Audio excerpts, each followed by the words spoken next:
안녕하십니까. 2월 19일 한국TV뉴스 오늘의 헤드라인입니다. 메디칼을 지녀도 메디칼 환자를 받는 주치의를 만나는 것은 하늘의 별 따기입니다. 가주에서 메디칼을 받는 주치의는 환자 2,000명당 4.5명에 불과한 것으로 드러났습니다. 특히 한인들은 언어 문제로 주치의를 찾는데 이중고를 겪는 것으로 나타났습니다. 가주 상원 37지구에 도전하는 데이브민 후보가 18일 한인 커뮤니티의 목소리를 대변하겠다며 유권자들의 지지와 투표 참여를 독려했습니다. 한인 1.5세 생명공학 전문가가 이끄는 제약회사가 신종 코로나 바이러스 백신 개발에 성공해 주목받고 있습니다. 민주당 대선 후보 선출을 위한 경선이 열기를 더하는 가운데 버니 샌더스 상원의원이 전국 여론조사에서 두 자릿수 격차로 1위에 올랐습니다.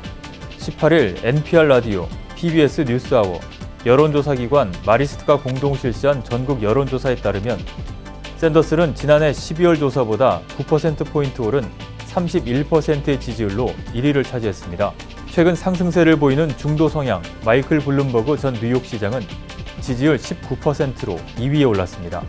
트럼프 행정부가 연방정부가 일정 기간 이자를 지원해주는 스태포드 학자금 융자 프로그램과 연방학자금 융자 탕감 프로그램 폐지를 추진하고 있어 상당한 파장이 예상됩니다.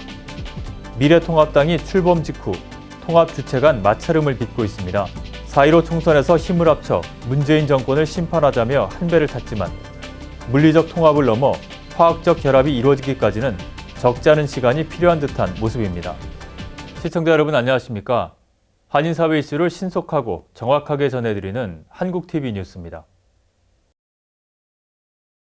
가주에서 메디칼을 받는 주치의는 환자 2,000명당 4.5명에 불과한 것으로 드러나서 메디칼을 지녀도 의사를 보기 힘들다는 실상을 반영했습니다. 특히 한인들의 경우 언어 문제로 이중고를 겪는 것으로 드러났습니다. 정현호 기자가 보도합니다. 메디칼 가입자는 크게 늘었지만 메디칼을 받는 의사를 찾기 힘들어 메디칼이 무용지물이 되고 있는 것으로 나타났습니다. 가주 보건복지국에 따르면 2010년부터 지난해까지 10년 동안 메디칼 가입자는 720만 명에서 1280만 명으로 550만 명, 즉 78%가 늘어나면서 가주민 3명 중 1명이 메디칼을 받고 있습니다. 하지만 메디칼 환자를 받는 의사, 특히 전문의가 태부적인 상황입니다. 보건복지국이 2018년에 발표한 보고서에 따르면 2017년 4분기 기준으로 메디칼을 받는 주치의는 환자 2,000명당 4.5명에 불과했습니다. 전문의는 이보다 훨씬 적은 것으로 드러났습니다. 메디칼 환자를 진료하는 의사가 부족한 이유는 의료 수가가 낮기 때문입니다. 캘리포니아주의 메디칼 비용 상환율은 평균 52%로 의사가 메디케어 환자를 치료한 후에 비용을 청구해 $100를 받을 수 있다면 메디칼 환자를 진료하고 비용을 청구해서 받을 수 있는 금액은 평균 $52입니다. 언어 소통 문제로 한인 메디칼 환자들은 마땅한 의사를 찾는 데 이중고를 겪고 있습니다. 한인타운 내 이유케어 클리닉에서는 한인 전문의를 찾기 힘든 메디칼 환자들을 위해서 한인 전문의를 초빙해 클리닉 내부에서 전문 진료를 하고 있는데 아직 잘 모르는 한인들이 많다고 합니다. 또 이제 전문의 분들을 만나기 쉽지 않기 때문에 한국어를 하는 전문의가 좀 드물거나 아니면은 있어도 예약 때문에 예약을 하려면은 오래 기다려야 되기 때문에 저희가 자체적으로 치과, 검안과, 정신건강, 위장내과, 신경과 이런 다양한 전문의 진료를 하시는 분들을 영입을 해서 인하우스에서 전문의 진료를 해드리고 있습니다. 메디칼 환자들이 이유케어 서비스를 이용하려면 주치의를 이유케어나 이유케어 소속 의사들로 지정하면 되고 메디칼 주치의 지정과 변경 문의는 전화 213-427-4000번으로 하면 됩니다. 한국TV 정현호입니다. 가주 상원 37지구에 도전하는 데이브민 후보가 18일 한인 커뮤니티의 목소리를 대변하겠다며 유권자들의 지지와 투표 참여를 독려했습니다. 안수빈 기자입니다. 오렌지 카운티 지역 가주 상원 37지구에 도전하는 데이브민 UC 얼바인 교수가 다음 달로 다가온 예선을 앞두고 한인들의 한 표를 호소했습니다. 민 후보는 지난 2018년 연방하원 45지구에 출마했다 고배를 마신 바 있습니다. 데이브민 후보가 출마하는 가주 상원 37지구는 한인들이 밀집한 어바인을 비롯해 터스틴, 헌팅턴 비치, 뉴포트 비치 등이 포함된 지역구로 거주민의 45%가 소수계로 구성됐습니다. 데이브 민 후보는 한인과 다양한 커뮤니티 유권자들의 목소리를 대변하겠다고 다짐했습니다. I think my biggest promise is that I want to be accountable to the people, that I want to be a voice for the people, and that's why I want to run for this seat. One of the things people will tell you in Orange County is Dave Min is everywhere. 민 후보는 18일 한인타운을 방문해 선거 캠페인이 원활히 진행되고 있다며 캠페인 본부 선거자금 50만 달러 중 90%가 특정 기관이나 단체가 아닌 개인 후원자들로부터 받은 후원금이라고 전했습니다. 민 후보는 자라나는 아이들의 미래를 위한 기후변화 정책과 교육, 그리고 이민자들의 아메리칸 드림을 위한 투자를 올곧게 주장해온 점이 미국을 변화시키고 싶어하는 많은 사람의 마음을 움직인 것 같다고 밝혔습니다. My kids, your grandkids will grow up in a future and in America that is rapidly getting worse. And so we have to start turning it around right now. We have to invest in the American dream. We have to invest in fighting climate change. We have to invest in our roads and bridges and infrastructure. We have to invest in education. 이날 민 후보와 함께 자리한 강석희 전 얼바인 시장은 데이브 민 후보가 이미 주류 사회에서도 많은 지지를 받고 있어 한인 유권자들의 표심이 더해진다면 좋은 선거 결과를 얻을 것으로 확신한다고 밝혔습니다. 후보로서의 가장 중요한 덕목은 얼마만큼 열심히 일하느냐, 그리고 자신의 그런 모든 것을 바쳐서 그 캠페인에 디보트를 하는 거냐인데, 한번 낙선을 하게 되면은 사실 굉장히 좌절하게 되는 수가 많거든요. 그럼에도 불구하고 다시 또 재정비해서 스테이트 세넷 주 상원으로 뛴다는 그 자체가 우선 그 용기에 저는 굉장히 높이 사고 싶습니다.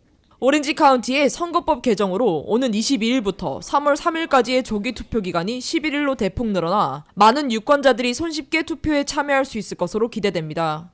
한국TV 안수빈입니다. 트럼프 행정부가 연방정부가 일정 기간 이자를 지원해주는 스태포드 학자금 융자 프로그램과 연방 학자금 융자 탕감 프로그램 폐지를 추진하고 있어 상당한 파장이 예상됩니다. 트럼프 대통령이 최근 공개한 2021 회계년도 예산안에는 교육 예산이 8% 삭감된 666억 달러로 축소됐으며, 이에 따라 저소득층 가정 대학생들을 위한 학비 융자와 융자금 탕감 프로그램들이 폐지될 예정으로 나타났다고 USA 투데이가 보도했습니다. 또 대학 졸업 후 6개월까지 연방정부가 이자를 지원해주는 스태포드 학자금 대출도 없애는 내용을 담고 있습니다. 이로 인해 해당 학자금 대출을 받은 학생들의 부담은 앞으로 10년 동안 180억 달러가 늘어날 것으로 보입니다. 펠그랜트 수혜 학생 중 대학에서 임의로 선정해 최고 4,000달러까지 받을 수 있는 연방 추가 교육기회 그랜트도 더 이상 제공하지 않습니다. 민주당의 대선 후보 경선 레이스에서 중도 온건 대표주자로 급부상한 마이클 블룸버그 전 뉴욕시장이 금융규제를 강화하는 공약을 내놨습니다. 세계적 금융정보 미디어 그룹인 블룸버그 통신을 창업해 막대한 부를 창출한 블룸버그는 월스트리트 금융권과 깊은 유대관계를 맺은 후보로 꼽힌다는 점에서 다소 예상 밖 카드로도 읽힙니다. 블룸버그가 내놓은 금융시장 공약은 각종 금융규제를 강화하고 금융거래 세금을 도입하는 내용을 골자로 하고 있습니다. 이와 함께 블룸버그는 0.1% 세율의 금융거래세를 도입하겠다고 밝혔습니다. 금융거래세는 주식과 채권 등 모든 금융상품에 적용됩니다. 막대한 자금력을 앞세워 중도진영 대안 후보로 자리매김한 블룸버그로서는 이번 금융공약을 통해 진보 색채를 보완하면서 전통적인 민주당 지지층으로 외연을 확대하려는 포석이 깔린 것으로 해석됩니다. 오늘의 지역 단신 전해드립니다. 한인 1.5세 생명공학 전문가가 이끄는 제약사가 신종 코로나 바이러스 백신 개발에 성공해 주목받고 있습니다. 한인 조셋 김 박사가 이끄는 바이오 기업 이노비오 제약은 샌디에고에 위치한 산하 연구소를 통해 최근 코로나 바이러스 감염증에 대항하는 백신을 개발했으며 임상 시험을 위한 백신 생산에 돌입했다고 밝혔습니다. 조셉 김 이노비오 대표는 1.5세로 MIT를 졸업하고 펜실베니아 의대에서 생명공학 박사 학위를 받았으며 2000년 자신의 스승인 데이비 와이너 박사와 의학 벤처기업 BGX를 창업한 뒤 2008년 전 세계에서 유일하게 DNA 백신과 DNA 백신 전달체를 확보한 이노비오사와 합병 후 대표로 재직 중입니다. 신종 코로나 바이러스 감염증에 대한 공포감으로 미 전역의 차이나타운이 직격탄을 맞고 있습니다. 뉴욕 퀸즈 플러싱 중국인 경제인 협회에 따르면 코로나 바이러스 확산 이후로 대략 40% 매출이 감소했으며 맨하탄의 차이나타운도 업체별로 40에서 80%의 매출 감소를 겪고 있습니다. 샌프란시스코 인근 오클랜드 차이나타운의 매출은 50%에서 75% 급감했습니다. 차이나타운의 침체가 깊어지자 각 지역의 당국자들도 시민들의 지역 경제 살리기에 적극적으로 나서는 모습입니다.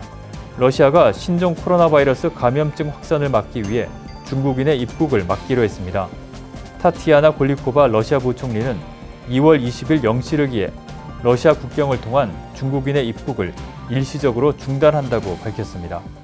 오는 3월 예비선거에서 투표에 붙여지는 발의안 13이 통과될 가능성이 높은 가운데 발의안 통과 시 재산세 인상이 불가피하다는 분석이 나와 주택 소유자들이 우려하고 있습니다. 발의안은 유치원부터 12학년, 커뮤니티 칼리지와 UC, 칼스윗 대학 등 공립학교 시설 보수와 신축 기금 확보를 위해 150억 달러 규모의 교육 공채를 발의하는 것을 골자로 하는데 발의안이 통과되면 매칭 펀드 방식으로 지역 정부에 지원돼 재산세 인상이 불가피하다는 비판을 받고 있습니다. 다음은 전국 각 지역 단신입니다. 지난해 뉴욕시의 대표적인 한인 밀집 지역인 퀸즈 플러싱과 베이사이드에서 가장 많이 발부된 교통법규 위반 티켓은 신호 위반으로 나타났습니다. 신호 위반에 이어 두 번째로 많이 발급된 티켓은 안전벨트 미착용으로 나타났습니다. 일본군 성노예 피해자이자 여성 인권운동가, 평화운동가로 살다간 김복동 할머니를 기리기 위해 워싱턴의 김복동 센터 건립이 추진되고 있습니다. 한국 정의기억연대는 김복동 할머니 타계 1주기와 정대협 운동 30주년을 맞아 올해 안에 워싱턴 지역에 김복동 센터를 건립한다고 최근 발표했습니다. 사노세 파이오니어 라이언스 클럽이 제15회 장학생을 모집합니다. 선발 대상은 고등학교 11학년과 12학년, 대학교, 커뮤니티 칼리지, 직업학교에 재학하는 베이 지역 학생으로 리더십, 사회봉사정신, 그리고 가정 형편이 기준입니다. 신청 접수 마감은 4월 20일까지며 관련 문의는 forpioneerscholarship@gmail.com으로 하면 됩니다. 민주당 대선 후보 경쟁에서 1위를 달리는 버니 샌더스 연방 상원의원이 지난 17일 타코마에서 벌인 유세에 대규모 지지자들이 몰려들어 워싱턴주에서 그의 인기를 실감케 했습니다. 샌더스 의원이 프레지던트 데이인 17일 밤 타코마돔에서 개최한 지지 유세에는 시애틀 지역에서 17,000여 명이 운집했습니다. 맥컬리의 싱글 패밀리를 위한 서민주택이 들어섰습니다. 호놀룰루시는 470만 달러를 들여 시트론 스트릿에 위치한 모알라 마이빌딩 재건축을 완공했습니다. 총 30가구, 월 렌트비 700달러 선 또는 지역 연소득 중간값의 절반 수준입니다. 최혜원 앵커가 한국뉴스 전해드립니다. 네, 한국의 이슈들 만나보도록 하겠습니다. 먼저 첫 번째 뉴스입니다. 네, 미래통합당이 출범하자마자 통합 주체가 마찰음을 내고 있습니다. 출범 이틀째인 18일 통합당의 첫 의원총회에서는 당내 최대 세력인 자유한국당 측이 다른 당을 흡수 통합한 것처럼 군다는 이유로 공개 반발하는 목소리가 나왔습니다. 의총 사회를 맡은 한국당 출신 민경욱 의원이 새 보수당 출신 정병국, 이해운, 오신환, 유이동 의원과 미래를 향한 전쟁 출신 이원주 의원 등을 앞으로 불러내 인사말을 요청하자 정병국 의원이 정색하며 문제를 삼은 겁니다. 정 의원은 정말 어려운 결단을 위해 여기까지 왔다. 그러나 미래통합당은 함께 참여한 것이다. 앞에 나와 있는 사람들이 새로 들어온 게 아니다라고 말했습니다. 새 보수당 출신들은 통합에 대한 회의감도 공공연히 표출하고 있습니다.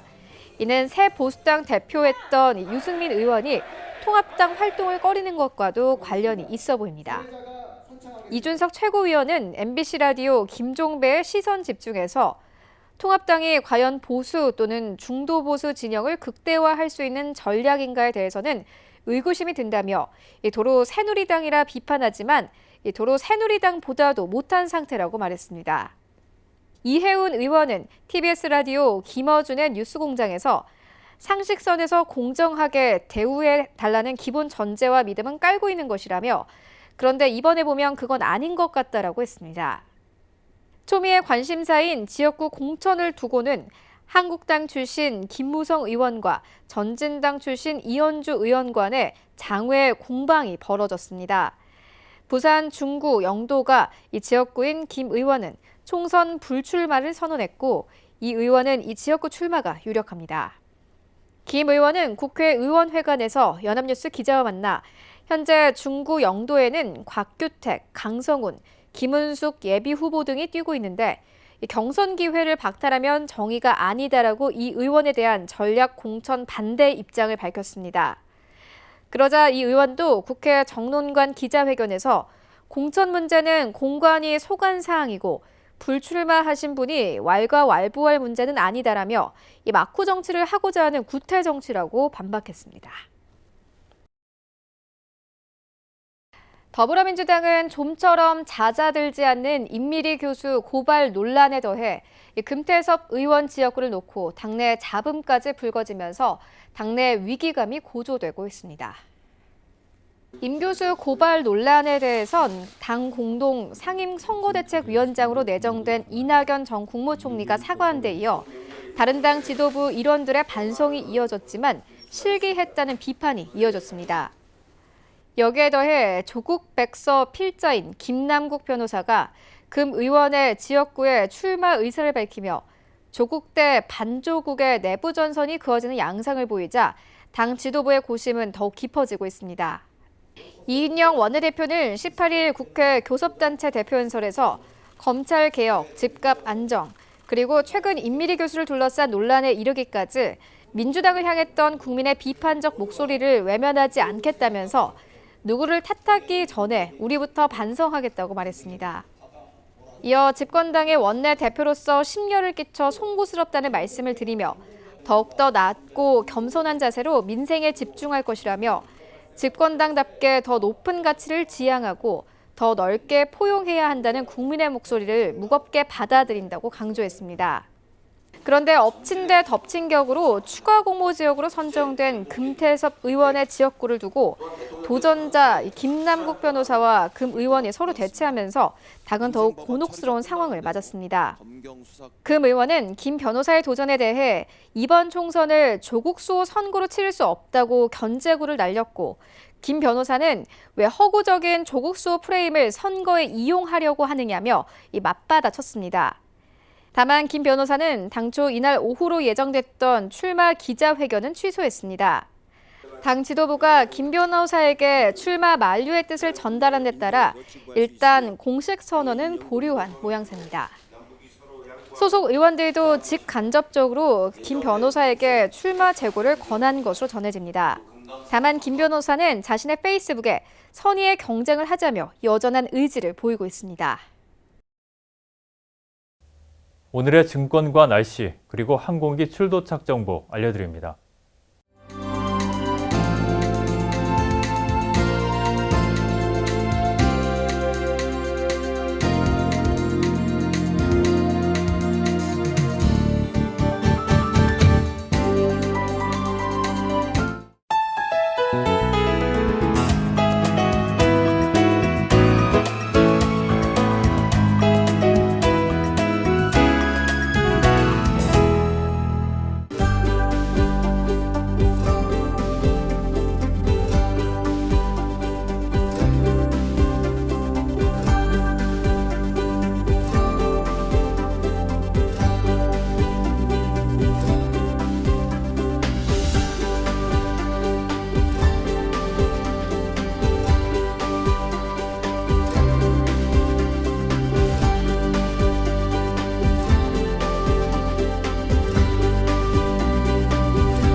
지금까지 한국TV 뉴스 전해드렸습니다.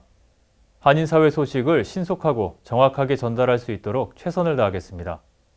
시청자 여러분, 감사합니다.